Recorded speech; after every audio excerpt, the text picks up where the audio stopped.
Ya, yang pertama itu puji syukur ya ke Tuhan Yang Maha Esa karena dengan kondisi yang agak mengarah ke ekstrim dengan indeks panas harian yang cukup di atas rata-rata, artinya daerah kita ini masih bisa terkendali ya. Oke. Karena catatan kami hanya bermula di Minahasa Utara di bulan kemarin, kemudian di pertengahan ada kebakaran lahan juga di Minahasa Selatan.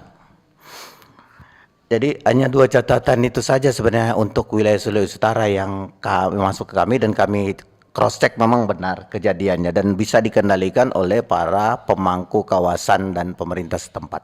Oke, sempat terjadi berarti di Minahasa Utara dan Minahasa Selatan tadi Pak Ambali ya. Seberapa besar itu Pak yang terjadi di Minahasa Utara kemudian di Minahasa Selatan?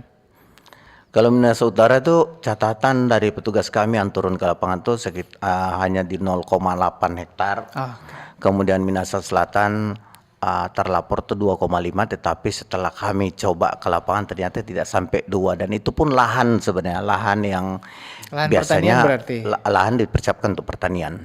Oke, nah itu penyebabnya apa Pak Ambali? Ketika petugas kami turun Iya. melakukan olah terhadap kondisi yang ada, yaitu sebenarnya akibat kesengajaan pembakaran, pembakaran untuk persiapan sebenarnya lahan tanam.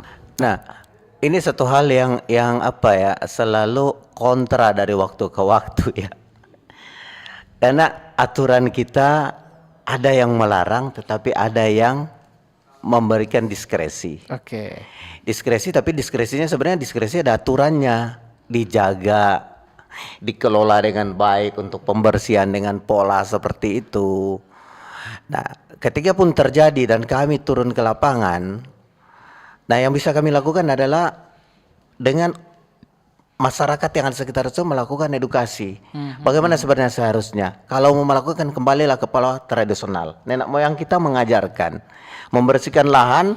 Kalau kita membersihkan dengan polanya, setelah kita tebas, kita mau bersihkan supaya siap tanam, biasanya mereka melakukan dengan membakar.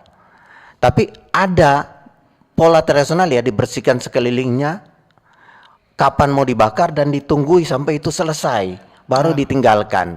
Ada sedikit pergeseran nilai ketika dilakukan di menjelang sore hari. Mau cepat pulang, ditinggalkan kondisinya, harapannya besok selesai. Ini ada pergeseran daripada nilai-nilai tradisional yang harusnya tetap kita jaga. Dan itu selalu kami ingatkan masyarakat, bahwa kita diajarkan punya cukup ilmu oleh nenek moyang kita, maka mari kita pakai pola itu. Kalau mau tetap tidak bisa meninggalkan kebiasaan ini, maka lakukanlah dengan bijak. Tidak senantiasa warisan itu jelek, warisan itu banyak yang bagus.